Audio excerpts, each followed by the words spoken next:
How do you, paano mo kinaya yung ganung sitwasyon? Sabi mo sa distraction, di ba? Parang dumaan ka sa ganun.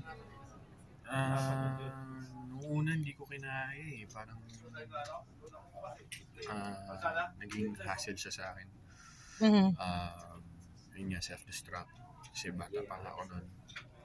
Pero I learned the hard way.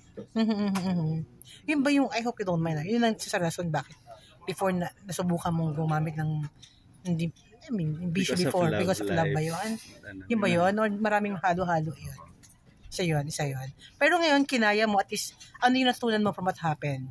Nung nalinlang ka and now, you as a person, sabi nga kasi ni Kim parang, it makes you a better person. Ikaw, ano yung naging epekto sa'yo nun? Natutunan ko na to love yourself more. Always put yourself first, respect yourself, love yourself. Unahin ko lagi sarili ko. Yun yung nakalimutan mo dati. Dati ba pag nagmahal ka, talagang bungos pa bungos? Oo eh. Childish. Now, we learn from that. Kamusta yung puso mo ngayon? Okay naman. Mas strong ka na ba ngayon? Mas strong. Mas tingin mo, mas kaya mo na magmahal ng, mas kaya mo na magbigay ng buo. Before ba, hindi? Hindi. Parang, siyempre, sabi nga nila, paano ka magmamahal kung hindi mo mahal sa sarili? Paano ka magbibigay kung hindi mo mabigay sa sarili mo? In one word, how do you describe yung intimate scene niyo ni Kim dito? Being a party. Mapanglin lang.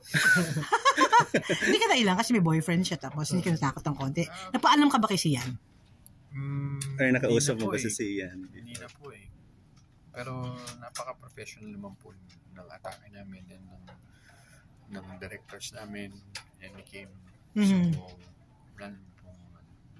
Ako nakita ba kayong doon ngayon recently? Nakita lang ba kayo recently? Kailan kayo ulit nag-usap? Kanina. Magka-text kami. Wow. Tsaka ibang ngiti mo.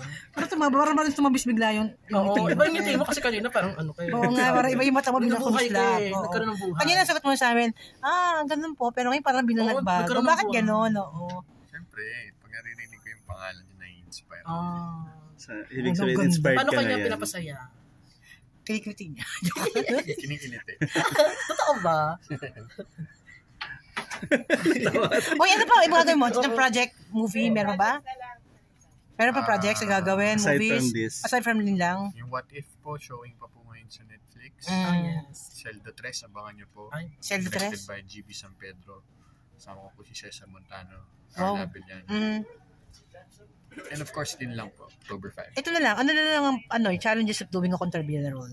Mas gusto mo ba kontrabida kaysa bida? Mas gusto ko bida. Bakit? Talaga? Stressful ba sa'yo? Stressful lang kontrabida. Sa'yo lahat ng galing. Napapagod ka ba? O actors, pati audience. Okay, salamat. Okay, thank you. Sinadali ka na